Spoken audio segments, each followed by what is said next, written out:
Oi gente, tudo bem com vocês? Meu nome é Elisa e neste vídeo eu vou analisar com vocês detalhadamente o enunciado da redação do Enem e as competências para garantir que o seu modelo de redação, que eu expliquei como fazer no último vídeo, vai ser nota 1000.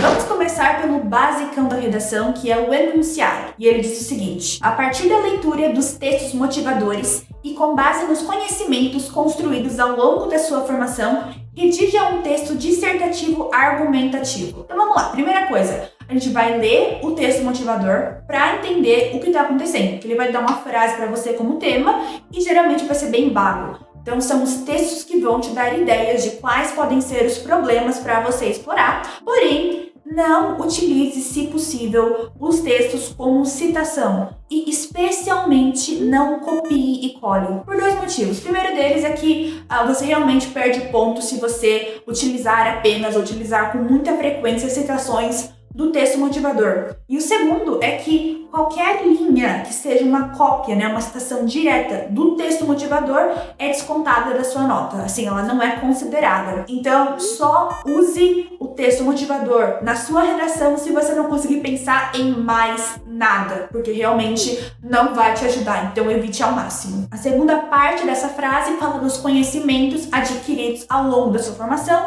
que é justamente a noção do que é uma redação, o que é uma dissertação, quais conectivos usar, gramática, repertório sociocultural, que são justamente suas citações, etc. E a terceira parte dessa frase é um texto dissertativo argumentativo. Esse nome sempre me deu medo, mas vamos detalhá-lo aqui para que você entenda direitinho. Texto dissertativo é um texto que informa. Então é um texto em linguagem formal, impessoal, ou seja, que você não está falando em primeira pessoa, você não fala eu acho tal coisa, hoje eu quero te contar, eu quero te explicar. Você fala explica-se que, vê-se que, ou vemos que não sei o que, entendemos que não sei o que. Só que no Enem realmente melhor que você use a terceira pessoa do singular, o vê-se que, entende-se que, depreende-se que. Enfim, então é esse texto impessoal, formal, que serve para informar o leitor de alguma coisa. É o tipo de texto que você lê no jornal, numa revista ou então em um artigo na internet. E a segunda parte dessa palavra é argumentativo, que quer, obviamente, dizer que você vai argumentar. Você tem que escolher um ponto de vista sobre esse tema e defendê-lo, utilizar argumentos para convencer o leitor que você está certo, que a sua opinião é a correta. Então é um texto que vai informar o leitor sobre um tema e que, além disso, vai argumentar para convencê-lo da sua opinião sobre aquele tema. Em modalidade escrita formal da língua portuguesa sobre o tema blá blá blá, insira o tema aqui. Ok, em modalidade formal, então, não escreva com gírias, escreva direito, pontue direito, use gramática correta, etc. Teve aquela frase que nos dá pesadelos e que milhares de pessoas tentam adivinhar todo ano. Proposta de intervenção, basicamente, é uma solução para o problema, para o tema que te foi dado. Quando eu comecei a fazer redação, eu morria de medo dessa parte, porque eu não fazia ideia de como eu ia resolver um problema tão grande em apenas 6 linhas. Tudo mudou pra mim quando eu aprendi que você não precisa resolver o problema inteiro, criar uma solução que transforme o mundo num conto de fadas e dê um final feliz pra todo mundo. Não, a sua intervenção pode ser apenas uma medida que atenue o problema,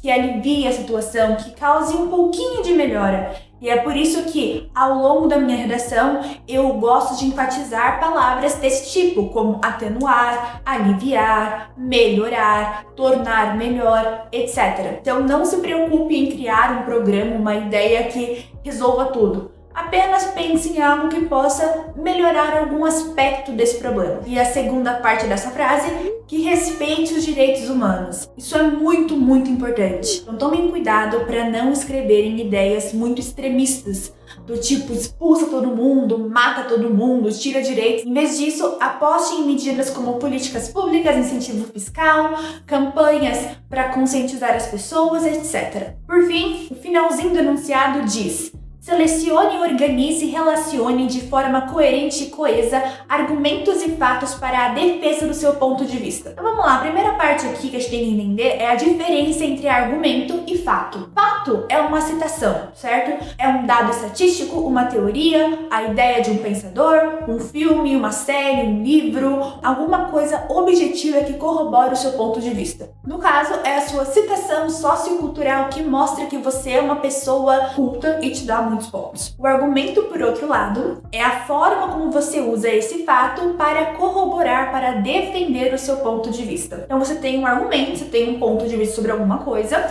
e você vai falar, olha, eu penso assim por causa disso, e um pensador X também pensa assim. Ou, e tal fato, tal estatística também confirma o que eu penso. Por exemplo, eu fiz uma redação uma vez sobre evasão escolar. Eu queria argumentar, um dos motivos é que as famílias não têm dinheiro para se manter e as crianças acabam tendo que trabalhar para ajudar a pagar as contas. Esse é um argumento. Agora eu vou utilizar um fato para corroborar isso. No caso, eu utilizei uma pesquisa que mostrava que uma grande porcentagem de crianças que pararam de ir para a escola estavam abaixo da linha da pobreza. Então eu falei, segundo tal pesquisa, blá, blá, blá, blá, blá, desse modo, pode-se concluir que a falta de recursos financeiros é um motivador importante para este problema. Então, o fato é a estatística e o meu argumento é como eu conecto esse dado com o meu ponto de vista para falar, olha, isso daqui é um problema, temos que resolvê-lo. Então, selecione, organize e relacione. Essa parte do selecionar é você ler os textos motivadores e escolher alguns problemas sobre os quais você vai falar na sua redação, certo? Os problemas que você quer resolver na sua intervenção. Você vai organizar em parágrafos bonitinhos com dados e você vai relacioná-los, ou seja, você vai colocá-los em uma ordem que faça sentido, utilizando conectivos que deixem o fluxo de ideias mais coerente. Por exemplo, eu sempre começo no primeiro parágrafo de desenvolvimento com a priori, e depois no segundo eu coloco ademais, ou além disso, ou outro sim. Ao fazer isso, eu estou relacionando um parágrafo ao outro, o que mostra que eu tive um planejamento de texto, que cada parágrafo faz parte de um todo. Então, escolhendo uma citação, conectando-a com seu argumento e utilizando conjunções e advérbios para costurar uma parte do texto na outra, você já consegue atender todos esses critérios que estão aqui nesse finalzinho do enunciado. Outro ponto importante é que a redação deve ter de 7 a 30 linhas, por favor, não escreva menos que 25. Então ela tem que seguir o modelo dissertativo argumentativo. Então, só para deixar isso bem claro, não faça poema, não faça receita de miojo, não gaste muitas linhas fazendo uma descrição de alguma coisa ou uma narrativa. Você tem que se manter, se agarrar no gênero dissertativo argumentativo. Escreva sempre em terceira pessoa do singular, não utilize exemplos da sua vida, tipo, olha, minha tia passou por esse problema. Utilize apenas dados objetivos, como estatísticas, pensadores, etc. E não copie trechos dos textos motivadores, porque cada linha que você copia é desconsiderada. Eu estou só gastando espaço e desperdiçando ali uma oportunidade de colocar uma citação realmente relevante que ia te dar mais pontos. Dito isso, vamos passar para as competências para entender melhor o que cada critério pede de você exatamente.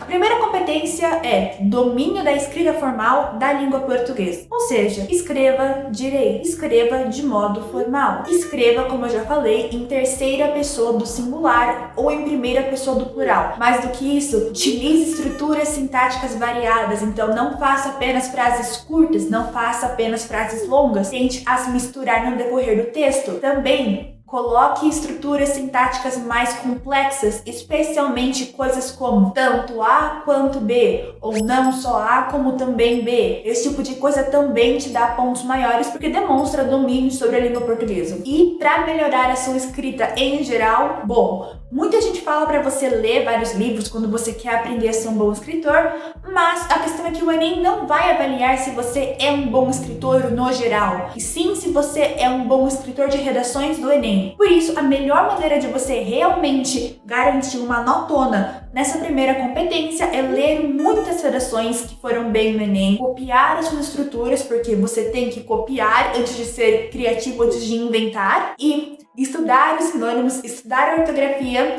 e principalmente treinar bastante redação para que os seus erros sejam corrigidos por alguém e você possa estudá-los e garantir que você não vai mais cometê-los no futuro. Ainda nessa primeira competência, eu tenho algumas dicas avulsas que eu fui compilando com o passar dos anos, que eu também quero compartilhar com vocês. Então isso é muito importante, porque poucas pessoas falam de tudo isso de uma vez só, geralmente fica tudo meio espalhado em um vídeo, em um artigo, etc. Então a primeira coisa é não risque palavras demais. Alguns corretores vão diminuir a sua nota se a aparência do seu texto não for bonita. Então, tente ao máximo não rasurar, não riscar palavras. Se você escrever algo errado e tiver que riscar, faça apenas uma linha em cima da palavra, não faça um zigue-zague, não coloque entre parênteses, só faz um único risco. Mas ainda assim, é por isso que o modelo é tão bom, porque daí você já vai ter na sua cabeça mais ou menos quais estruturas você vai utilizar, o que vai te ajudar a não escrever errado na hora. Além disso, tome cuidado para fazer com que todos os seus parágrafos tenham mais ou menos o mesmo número de linhas, porque alguns corretores vão tirar pontos se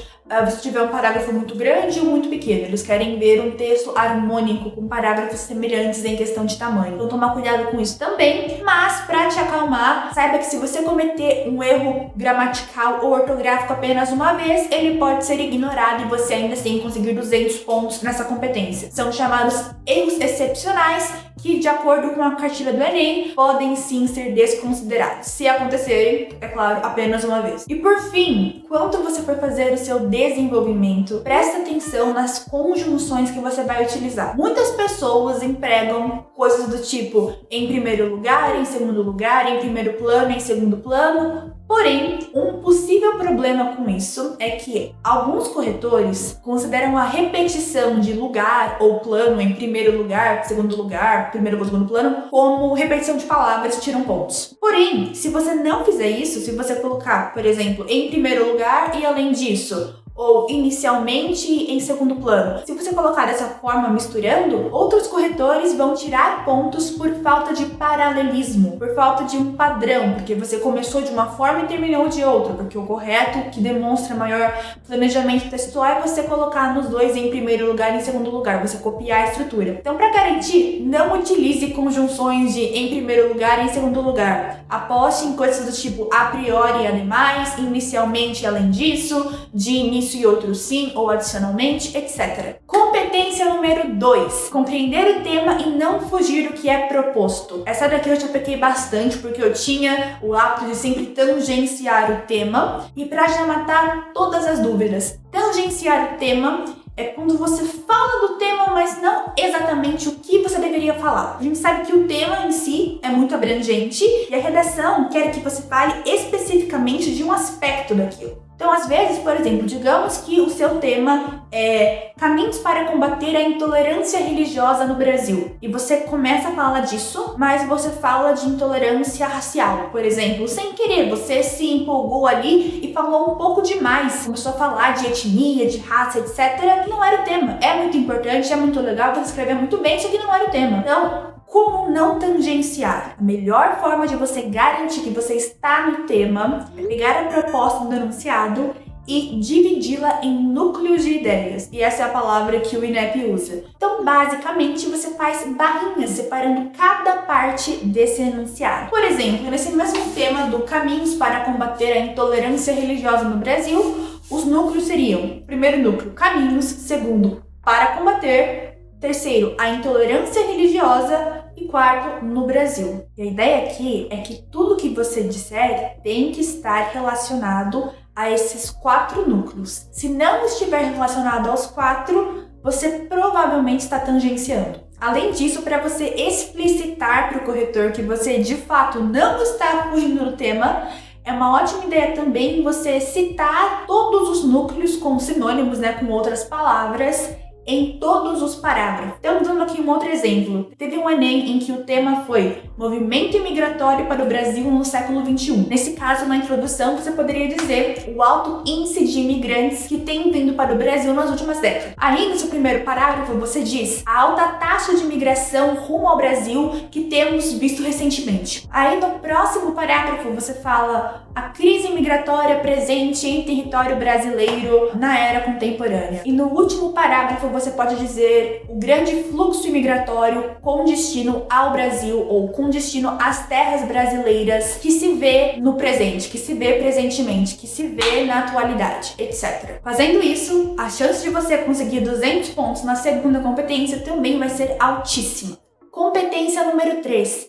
Selecionar, relacionar, organizar e interpretar informações, fatos, opiniões e argumentos em defesa de um ponto de vista. Isso daqui é quase que um repeteco do que a gente falou lá no enunciado. Então você vai utilizar argumentos, ou seja, citações, dados, para corroborar, para defender, para afirmar e confirmar o seu ponto de vista. E a maneira como você faz isso é através de um argumento, utilizando sempre muitas conjunções e conectivos, que são as palavrinhas que te ajudam a conectar uma parte do texto à outra. Nessa competência, é importante prestar atenção nos argumentos que você está usando para garantir que eles não estão se contradizendo, que eles fazem sentido entre si, que eles têm a ver com a sua proposta de intervenção. Sempre tem que solucionar as questões que você levantou no seu desenvolvimento e também tomar cuidado para não utilizar argumentos previsíveis. Então pense um pouquinho para ser clichê, para ser previsível, fora da caixa, mas também não tem que ser algo extremamente criativo, excêntrico, novo, inovador.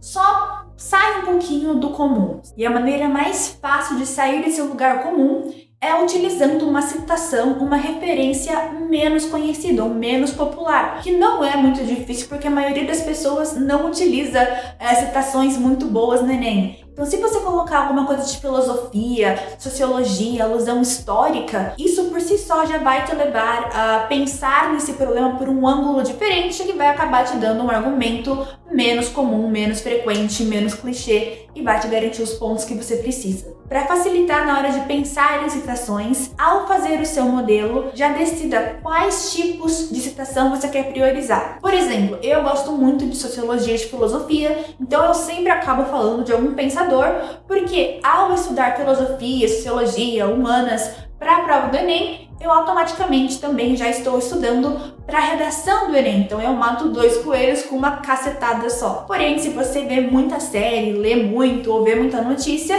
você pode apostar nesse tipo de coisa e já preparar o seu cérebro para toda vez que começar uma redação, já começar a pensar em séries, filmes, personagens e cenas que tenham a ver com aquele tema. Além disso, alusões históricas também são muito boas e fáceis de aplicar, sem contar que também te dão muitos pontos porque demonstram que você tem um repertório sociocultural mais sofisticado e consegue ver as semelhanças entre situações do presente com acontecimentos do passado. Além disso, você também pode referenciar outras áreas do conhecimento, como definições de biologia, química, física, etc., ou utilizar definições de dicionário para palavras frequentes como educação, saúde, tecnologia, liberdade, direitos, ou até mesmo ler frequentemente documentos oficiais como a Declaração dos Direitos Humanos, a Constituição Brasileira, a LDB, o Estatuto da Criança e do Adolescente, entre outros, para que você possa citá-los também na sua redação. Em qualquer um desses casos, um detalhe muito importante é que você elabore na sua citação. Então não apenas mencione o pensador e sua teoria, mas fale um pouquinho mais, discorra um pouco mais sobre quem foi esse pensador e como a sua teoria funcionava. Justamente para que você mostre para o corretor que você realmente entende daquele assunto, que você realmente sabe do que se trata aquela redação e que você não está só jogando alguma coisa ali para ganhar ponto. Uma vez eu fiz uma redação sobre agressão na escola por parte dos alunos contra outros colegas e professores e eu queria argumentar que um dos motivos para isso era que esses alunos sofriam abuso em casa. Para justificar esse tipo de coisa, eu queria mencionar Freud e sua teoria de que o excesso de repressão, por exemplo, em casa, leva ao uso de violência como uma válvula de escape. Um exemplo de citação ruim seria eu só dizer, segundo Freud, o excesso de repressão leva à violência. Da mesma forma, na escola e já passar no argumento. Em vez disso, o que eu fiz foi, segundo Freud, pai da psicanálise, o excesso de repressão resulta em sentimentos negativos que são acumulados por anos e que, quando atingem seu limite, acarretam em agressão contra pares. Desse modo, ou nesse sentido, nesse contexto, entende-se que o abuso doméstico faz com que crianças sejam mais violentas em contexto no âmbito escolar. Percebam que nessa frase eu elaborei um pouquinho sobre quem foi Freud e o que exatamente ele pensava. Eu falei com um pouquinho mais de detalhes só para mostrar que eu realmente estudei esse conteúdo e que eu sei do que exatamente ele se trata. Além disso, uma dúvida frequente é: quando eu for citar alguém, preciso escrever palavra por palavra o que ele falou? A resposta é sim e não. Se for uma citação direta, aquela que você escreve entre aspas, sim, tem que ser certinho o que a pessoa falou, porque caso o corretor conheça a frase, ou caso ele vá pesquisar e você tenha escrito de forma diferente, escrito errado, você vai perder ponto. Porém, para não correr esse risco, você pode apenas fazer uma paráfrase, como por exemplo, segundo Freud, o excesso de violência, eu estou apenas falando o que Freud dizia sem replicar suas palavras exatas. Isso permite que eu ganhe pontos de citação de repertório sociocultural, sem correr o risco de cometer um erro ao me lembrar de alguma palavra errada. E também ajuda porque você não vai ter que passar horas em casa memorizando diversas frases diferentes. Então, mantenha isso na sua cabeça. Decore conceitos e não frases. E minha última dica para essa competência é: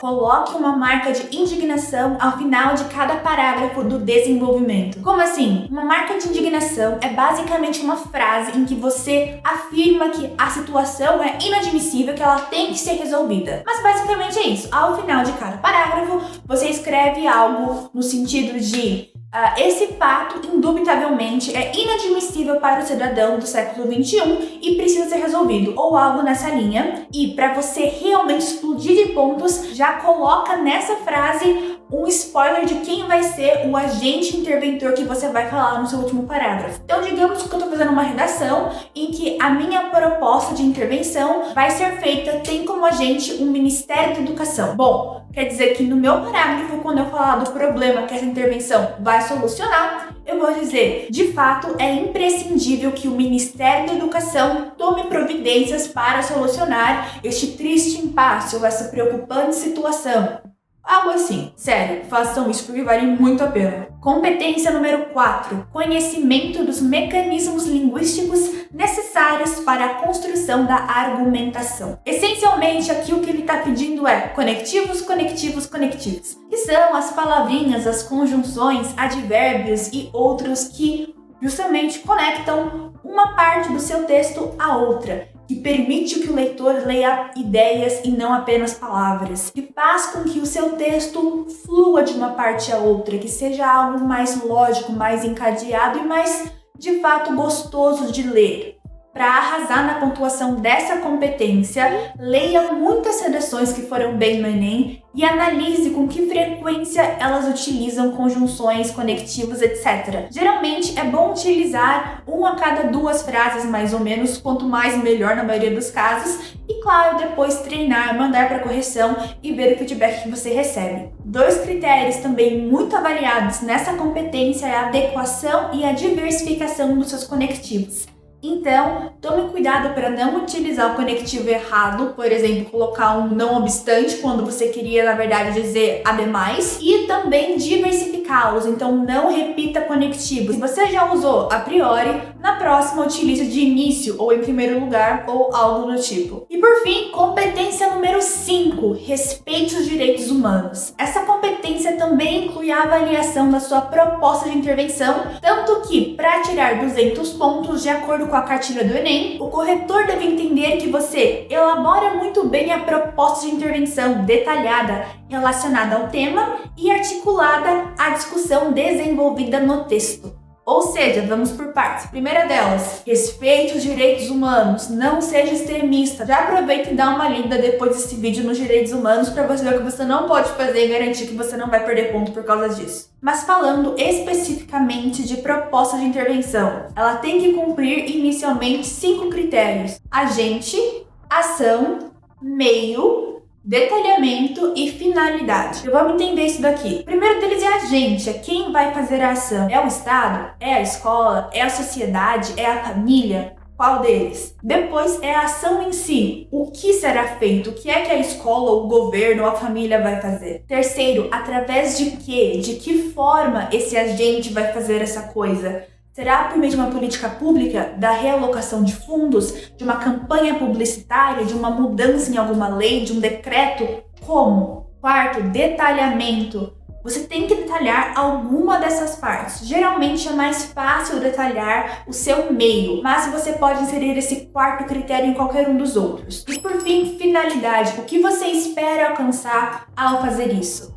Qual é o seu objetivo? Qual é a meta aqui? Então, revisando, agente, ação, meio, detalhamento e finalidade. No tema da democratização do cinema brasileiro, você poderia fazer uma intervenção que diz que cabe ao Estado, que é o nosso agente, fazer um incentivo fiscal às empresas de cinema brasileiras, essa é a nossa ação, por meio da realocação de fundos e criação de comitê especializado para supervisionar essa política pública, meio e detalhamento, porque eu fui bem mais a fundo e eu elaborei um pouco mais, com o intuito de estimular essas corporações a exibirem mais filmes nacionais em suas franquias. Deu para entender? Agente, Estado. Ação, incentivo fiscal para empresas de cinema. Meio, através de realocação de fundos e criação de um comitê. Já detalhei de uma vez só nesse meio, com a finalidade de estimulá-las a exibir mais filmes. Essa é a nossa finalidade. Cumpre esses 5 critérios e metade da nota já é sua. Além disso, é importante que a sua proposta solucione, ou pelo menos alivie, mas que tenha a ver, que seja uma continuação coesa aos problemas levantados no texto. Então, se você também falou nessa redação do cinema que um dos problemas que levam a essa falta de democratização é a distância entre a casa de famílias rurais, por exemplo, famílias da periferia, até os shoppings, até o centro onde os cinemas estão localizados, você também tem que fazer uma proposta que tem que solucionar esse problema. Talvez falando que devam existir mais ônibus, ou então que tem que ter mais cinemas em mais regiões, alguma coisa do tipo. Então tenha em mente, ao fazer o seu projeto de texto, que se você levantar muitos problemas, você vai ter que levantar também muitas soluções, o que pode não caber na sua intervenção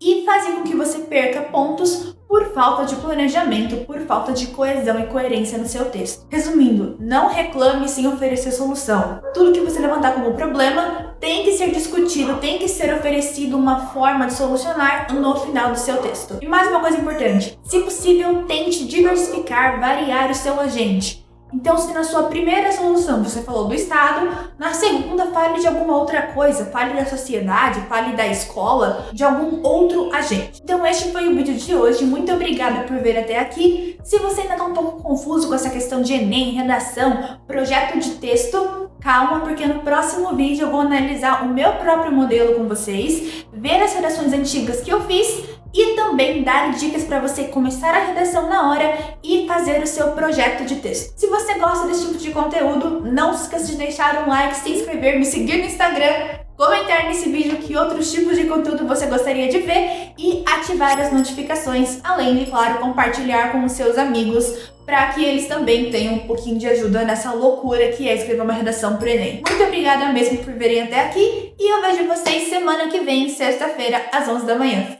Tchau!